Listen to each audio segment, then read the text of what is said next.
आज हम फाइनेंस की दुनिया में थोड़ा अंदर झांकने वाले हैं। मतलब वो बेसिक चीजें जो हमारी दुनिया को, हमारे पैसों को चलाती हैं। तो चलिए शुरू करते हैं। कभी कभी ऐसा लगता है ना कि पैसा आता तो है पर जाता कहाँ है पता ही नहीं चलता, जैसे हवा में गायब हो गया हो। अगर ऐसा महसूस होता है तो आप अकेले नहीं हैं, ये बहुत ही आम बात है और आज हम इसी पहेली को सुलझाने की कोशिश करेंगे।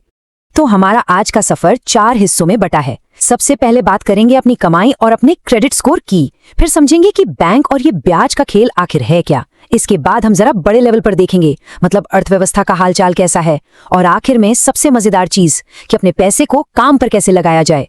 तो चलिए शुरू करते हैं पहले हिस्से से, हमारी सैलरी और हमारा स्कोर।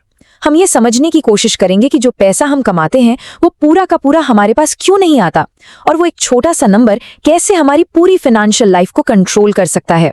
तो जरा सोचिए, पूरे महीने खूब मेहनत की और फिर महीने के आखिर में कंपनी से मेल आता है, आपकी सैलरी $2000 आपके अकाउंट में भेज दी गई है। सुनकर अच्छा लगता है ना? लेकिन जब आप अपना बैंक अकाउंट खोलकर देखते हैं तो वहां तो सिर्फ $1456 है। तो सवाल ये है कि भाई बाकी का पैसा गया तो गया कहाँ? ये पैसा जाता है कुछ अदृश्य ताकतों के पास, जिन्हें हम टैक्स कहते हैं। Federal tax, state tax, social security, ये सब। अब देखिए, टैक्स एक तरह से एक सिविलाइज्ड सोसाइटी में रहने की फीस है। इन्हें पैसों से सड़कें बनती हैं, स्कूल चलते हैं और बाकी जरूरी काम होते हैं। अच्छा, अब आते हैं क्रेडिट स्कोर पर। ये 300 से 850 के बीच का एक 3 डिजिट का नंबर है। ये बस इतना बताता है कि पैसे के मामले में आप पर कितना भरोसा किया जा सकता है। ये आपकी अमीरी का स्कोर नहीं है, ये आपके भरोसे का स्कोर है। और इस स्कोर का असर बहुत बड़ा होता है। अगर स्कोर कम है, मतलब 580 से नीचे, तो आप एक तरह से रेड फ्लैग हैं। लोन मिलेगा भी तो शायद 27% जैसे बहुत ही ज्यादा ब्याज पर। वहीं दूसरी तरफ अगर स्कोर 750 से ऊपर है तो समझिए कि आपकी फाइनेंशियल क्रेडिबिलिटी जबरदस्त है, आपको लोन पर अच्छी डील्स मिलेंगी। चलिए अब आगे बढ़ते हैं हमारे दूसरे पड़ाव पर, बैंक और ब्याज का खेल। देखते हैं कि हमारे पैसे का होता क्या है और ये कैसे बिना हमें बताए बढ़ता या घटता रहता है। तो होता क्या है, मान लीजिए आपने बैंक में $1000 जमा किए। बैंक क्या करता है, उसमें से एक छोटा सा हिस्सा जैसे $100 अपने पास रख लेता है और बाकी के $900 वो किसी और को लोन पर दे देता है।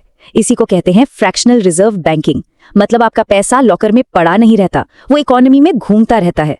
तो फिर सवाल उठता है कि बैंक में पैसा रखें ही क्यों? देखिए, इसके 3 सीधे सीधे फायदे हैं। पहला, सुविधा। कैश लेकर घूमने से तो कार्ड और ऑनलाइन ट्रांसफर कहीं ज्यादा आसान है। दूसरा, ब्याज। आपका पैसा रखने के लिए बैंक आपको थोड़ा बहुत इंटरेस्ट देता है। और तीसरा, जो कि बहुत जरूरी है, सुरक्षा।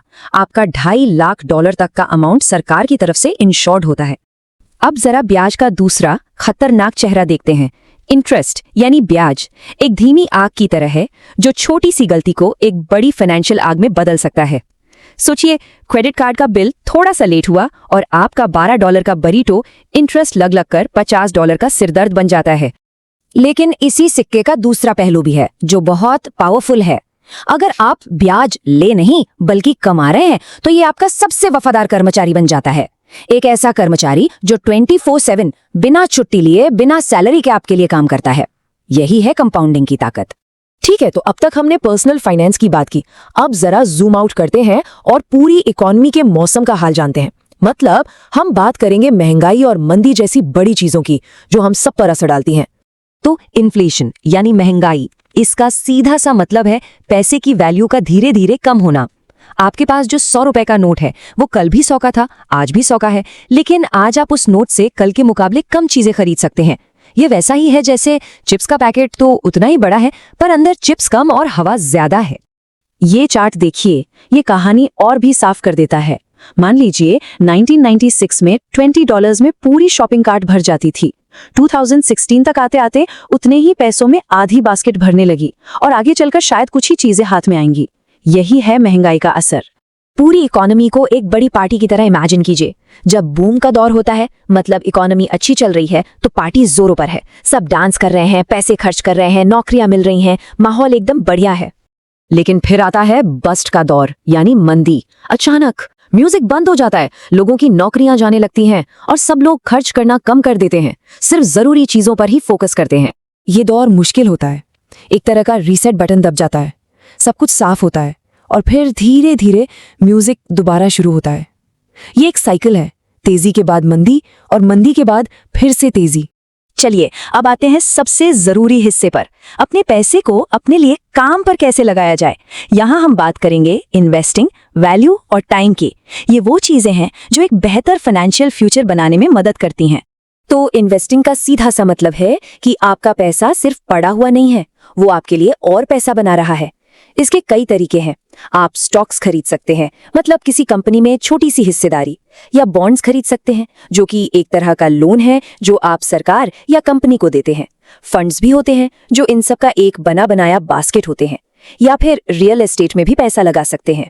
यहाँ एक बहुत जरूरी बात समझने की है, इन्वेस्ट करने का असली मकसद सिर्फ अमीर बनना नहीं है। असली खतरा ये नहीं है कि मार्केट में पैसा डूब जाएगा। असली खतरा है वो महंगाई जो चुपचाप धीरे धीरे आपके पैसे की कीमत चुरा रही है। इन्वेस्टमेंट उस चोर से लड़ने का सबसे बड़ा हथियार है। आखिर ये वैल्यू या कीमत होती क्या है, जरा सोचिए। एक आम पत्थर तो बस एक पत्थर है, लेकिन सोने का टुकड़ा, जो टेक्निकली वो भी एक तरह का पत्थर ही है, इतना कीमती क्यों है? क्योंकि हम सब ने, पूरी सोसाइटी ने ये मान लिया है कि वो कीमती है। तो वैल्यू असल में एक भरोसे का नाम है, एक सोशल एग्रीमेंट है। और यही बात हमें हमारे सबसे आखिरी और शायद सबसे गहरे सवाल पर ले आती है। पैसा, सोना, स्टॉक, ये सब तो ठीक है, लेकिन इन सबसे कीमती चीज जो हमारे पास है वो है हमारा वक्त।